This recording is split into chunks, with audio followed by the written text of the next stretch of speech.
സമസ്ത മുഷാവറ അംഗം Bahauddeen നദ്വിയുടെ wife in charge വിവാദ പരാമർശം തള്ളിയ സമസ്ത നേതൃത്വത്തിന് എതിരെ ദാറുൽ ഹുദയിലെ പൂർവ്വ വിദ്യാർത്ഥികൾ രംഗത്ത് വരികയാണ്. മുസ്ലിം വിരുദ്ധർക്കും പ്രവാചക വിമർശകർക്കും പരാമർശത്തെ ആയുധമാക്കി കൊടുക്കുന്നതിൽ ഗൂഢാലോചന നടന്നു. നദ്വി പറഞ്ഞത് സമസ്തയുടെ നയമല്ല എന്നായിരുന്നു സമസ്ത അധ്യക്ഷൻ ജിഫ്രി മുത്തുക്കോയ തങ്ങളുടെ നേരത്തെയുള്ള പ്രതികരണം.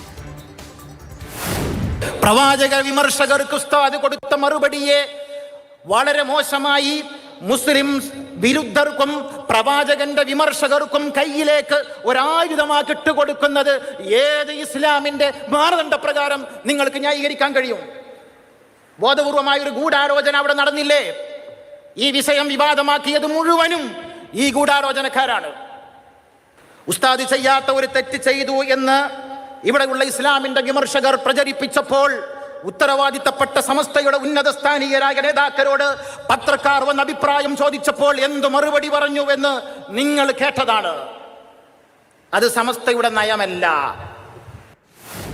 സമസ്ത അധ്യക്ഷൻ ജിഫ്രി മുത്തുക്കോയ തങ്ങളുടെ പ്രതികരണത്തിന് എതിരെയാണ് ഇപ്പോൾ പൂർവ്വ വിദ്യാർത്ഥികൾ സമസ്ത മുഷാവറ അംഗം ബഹാവുദ്ദീൻ നദ്വിയുടെ വൈഫ് ഇൻ ചാർജ് വിവാദ പരാമർശം തള്ളിയ സംസ്ഥാന നേതൃത്വത്തിനെതിരെ ദാറുൽ ഹുദയിലെ പൂർവ്വ വിദ്യാർത്ഥികൾ രംഗത്ത് വരുന്ന ആ പ്രതികരണമാണ് നമ്മൾ കേട്ടത്.